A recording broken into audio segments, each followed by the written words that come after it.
तर नमस्कार विद्यार्थी मित्रांनो, तुम्हा सर्वांचं खूप खूप स्वागत आहे आपल्या या यूट्यूब चॅनलवर। विद्यार्थी मित्रांनो, बघा डायरेक्ट सेकंड इयरला फार्मसी या कोर्सेससाठी तुम्ही ॲडमिशन घेऊ शकता। ज्या विद्यार्थ्यांचं डी फार्मसी झालेलं आहे ते विद्यार्थी डायरेक्ट सेकंड इयरला ॲडमिशन जे आहे तर ते बी फार्मसीच्या सेकंड इयरला तुम्ही ॲडमिशन घेऊ शकता। तर त्याविषयी आजच्या या व्हिडिओच्या माध्यमातून आपण माहिती घेणार आहोत। म्हणजे ज्यांचे कॅप राउंड्स आहे तर ते कॅप राउंड्सला सुरुवात झालेली आहे। मग त्यामध्ये इम्पॉर्टंट डेट्स असतील, त्यानंतर जे काही स्टेप्स असणार आहे, ॲक्टिव्हिटी असणार आहे, सुरुवातीला रजिस्ट्रेशन करावं लागतं, डॉक्युमेंट्स अपलोड करावे लागत असतात, त्यानंतर मग पुढे एक प्रोविजनल मेरिट लिस्ट लागत असते। प्रोविजनल मेरिट लिस्ट लागल्यानंतर मग पुढची स्टेप्स असते, त्यामध्ये जर काही चुका असतील तर त्या चुका आपल्याला एडिट करता येतात। त्यानंतर बघा विद्यार्थी मित्रांनो, मग एक प्रोविजनल मेरिट लिस्ट लागल्यानंतर त्यामध्ये जर काही चुका असतील तर त्या चुका एडिट करण्यासाठी मग आपल्याला इम्पॉर्टंट ज्या डेट्स आहेत तर त्या डेट्समध्ये आपल्याला एडिट करण्याचा सुद्धा ऑप्शन दिला जात असतो। त्यानंतर एक फायनल मेरिट लिस्ट लागत असते, मग त्यानंतर पुढचे कॅप राउंड्स जे आहेत तर ते कॅप राउंड्सला सुरुवात होत असते। अशी संपूर्ण आपल्या ॲक्टिव्हिटी असतात। तर त्याचविषयी आता जे इम्पॉर्टंट डेट्स जे आलेले आहेत तर या व्हिडिओच्या माध्यमातून आपण संपूर्ण माहिती घेणार आहोत। या ठिकाणी तुम्ही बघू शकता,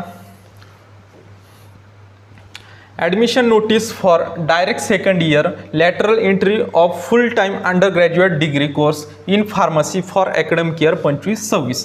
बघा विद्यार्थी मित्रांनो, ॲकॅडमिक इयर 25-26 यासाठी ज्या विद्यार्थ्यांना डायरेक्ट सेकंड इयर फार्मसी म्हणजे DSP या कोर्सेसला जर ॲडमिशन घ्यायचं असेल, म्हणजे direct second year of pharmacy यासाठी तुम्हाला ॲडमिशन घ्यायचं असेल तर त्यासाठी कॅप राउंड जे आहे तर त्या कॅप राउंड्सला आता सुरुवात होणार आहे। या ठिकाणी इलिजिबिलिटी क्रायटेरिया दिलेला आहे, डी फार्मसी पाहिजे, बाकीचं या ठिकाणी माहिती दिलेली आहे, तुम्ही रीड करू शकता। ज्या विद्यार्थ्यांचं डी फार्मसी झालेलं आहे तर ते विद्यार्थी यासाठी ॲडमिशन घेऊ शकता। त्यानंतर जी फी आहे, credit card, debit card, net banking, UPI या थ्रू तुम्ही पेमेंट करू शकता। या ठिकाणी दिलेलं आहे।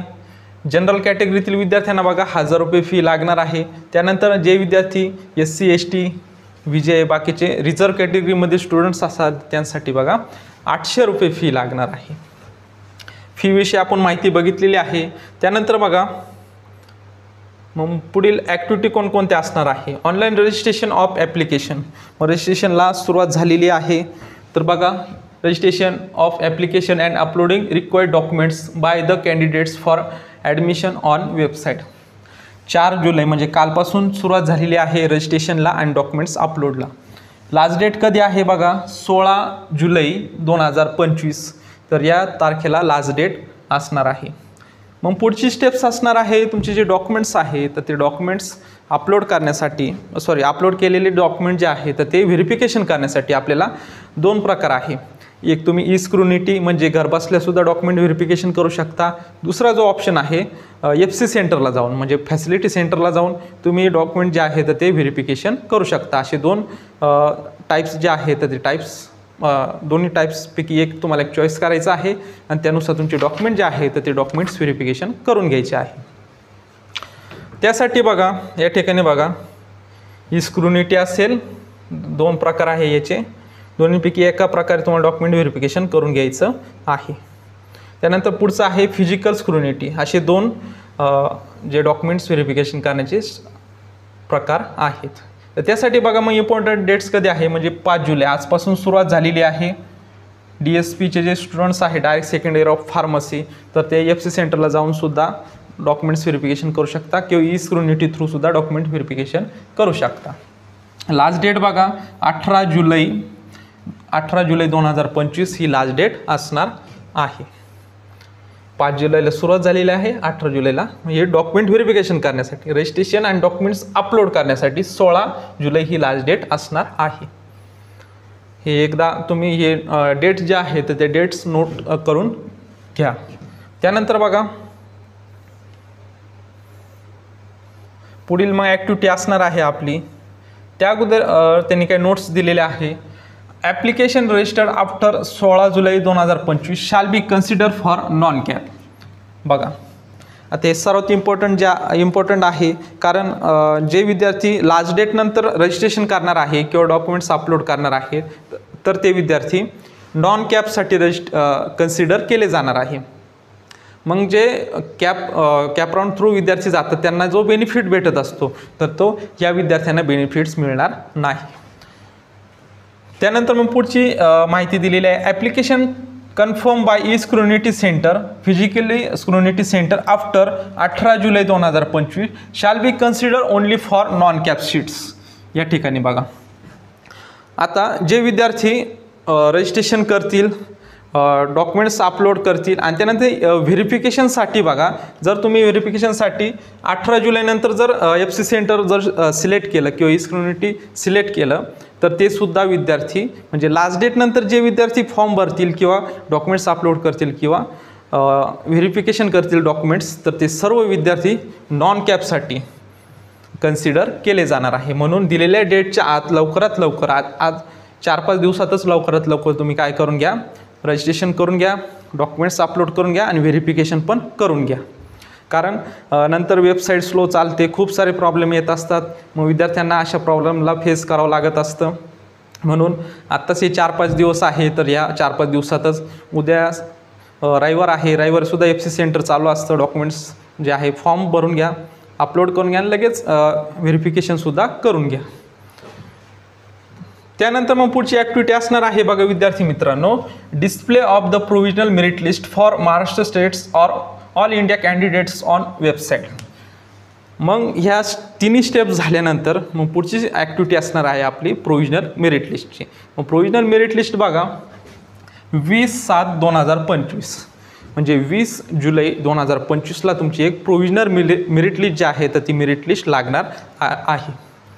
मग ती लागल्यानंतर मग त्यामध्ये जर तुम्हाला काही चेंजेस असतील किंवा चुकून माहिती फिल करत असताना काही एरर झाले असेल, नावात बदल असेल किंवा मार्क्स फिल करत असताना त्यामध्ये काही चुका झालेल्या असतील तर त्या तुम्हाला एडिट करता येणार आहे. मग त्यासाठी मग पुढची ॲक्टिव्हिटी असणार आहे submission of grievance if any for all types of candidates. त्यामध्ये बघा 21 जुलै ते 23 जुलै संध्याकाळी 5 वाजेच्या आत, 21 जुलै ते 23 जुलै या तारखेच्या आत तुम्हाला एडिट फॅसिलिटी ऑन होणार आहे. मग त्या तारखेच्या आत मग तुमचे जी माहिती आहे प्रोव्हिजनल मेरिट लिस्टची काही चुकलेली असेल तर एडिट करू शकता आणि ज्या विद्यार्थ्यांची माहिती ॲक्युरेट आहे तर त्यांनी यामध्ये काहीच चेंजेस करायचा नाही. फक्त ज्यांचं चुका असतील तर त्यांनी या तारखेमध्ये एडिट करून घ्यायचं आहे. मग हे झाल्यानंतर बघा मग पुढची ॲक्टिव्हिटी असणार आहे display of the final merit list. मग फायनल मेरिट लिस्ट कधी लागणार आहे 25 जुलै 2025ला. 25 जुलै 2025ला फायनल मेरिट लिस्ट लागणार आहे. मग यामध्ये जेव्हा ही फायनल मेरिट लिस्ट लागणार आहे यामध्ये तुम्हाला काही चेंजेस करता येणार नाही. म्हणून फॉर्म फिल करत असताना व्यवस्थित माहिती घ्या, मग माहिती घेऊनच व्यवस्थित फॉर्म फिल करून घ्या. त्यानंतर बघा इम्पॉर्टंट इन्स्ट्रक्शन त्यांनी दिलेले आहे. नॉन क्रिमिनलविषयी माहिती दिलेली आहे बघा. 31 मार्च 2026 ही व्हॅलिड डेट असते बघा खाली, या तारखेपर्यंत हे डॉक्युमेंट्स व्हॅलिड आहे. तर त्या ठिकाणी 31 मार्च 2026 असलं पाहिजे आणि त्यापेक्षा जास्त डेट असेल 2027 असेल, या ठिकाणी 2028 2029 असू शकते. तर हे डॉक्युमेंट्ससुद्धा या ठिकाणी अपलोड केले तरी चालून जातील. फक्त 2026पेक्षा कमी म्हणजे 2025चं चालणार नाही. 2026 2027 2028 या पुढील इयरचं असलं तरी ते डॉक्युमेंट्स अपलोड केलं तरी ते चालून जाणार आहे.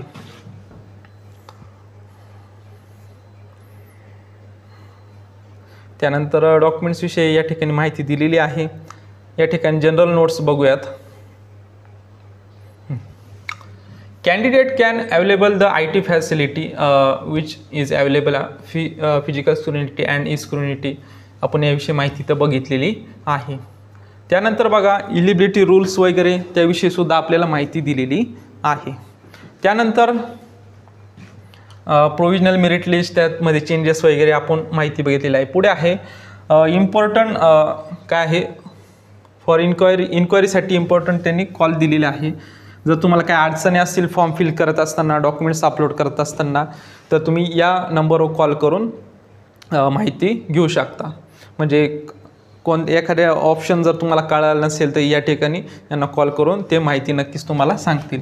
10 ते 6 वाजे दरम्यानच तुम्ही यांना कॉल करू शकता. पुढे आहे all types of documents verification activity remains open all days including Saturday Sunday between 10 ते 5:30. या ठिकाणी बघा, जे विद्यार्थी FC सेंटरवर जाऊन डॉक्युमेंट्स व्हेरिफिकेशन करणार आहे त्यांसाठी सुद्धा सॅटर्डे संडेला जे FC सेंटर असेल, कॉलेज असू शकतं किंवा इन्स्टिट्यूट असू शकतं, तर ते सॅटर्डे संडेला सुद्धा ओपन राहणार आहे दिलेल्या टाईममध्ये 10 ते 5:30 या दरम्यान. ते FC सेंटर जे आहे तर ते ऑन राहणार आहे सॅटर्डेला पण आणि संडेला पण, आणि ऑल डे ला ते ओपन राहणार आहे. तर बघा विद्यार्थी मित्रांनो, या ठिकाणी बघा अशा प्रकारे आज आपण direct second year lateral entry for full time under graduate degree courses in pharmacy for academic year 25-26 यामध्ये जे इम्पॉर्टंट डेटचं शेड्यूल जे आलेलं आहे तर त्याविषयी आपण माहिती बघितलेली आहे. तर लवकरात लवकर तुमचं रजिस्ट्रेशन करून घ्या, डॉक्युमेंट्स अपलोड करा, व्हेरिफिकेशन पण करून घ्या. जसं पुढील ॲक्टिव्हिटीज येणार आहे तसं मी आपल्या यूट्यूब चॅनलवर कळवणारच आहे. तर जे विद्यार्थी आपल्या चॅनलला नवीन असतील तर चॅनल सबस्क्राईब करून घ्या, म्हणजेच तुम्हाला CET सेल रिलेटेड जे काही नवनवीन अपडेट्स येतील, नोटीस येतील तर त्याविषयी तुम्हाला नक्कीच माहिती मिळणार आहे. तर विद्यार्थी मित्रांनो, भेटूयात नवीन अशा काही व्हिडिओमध्ये. तोपर्यंत धन्यवाद.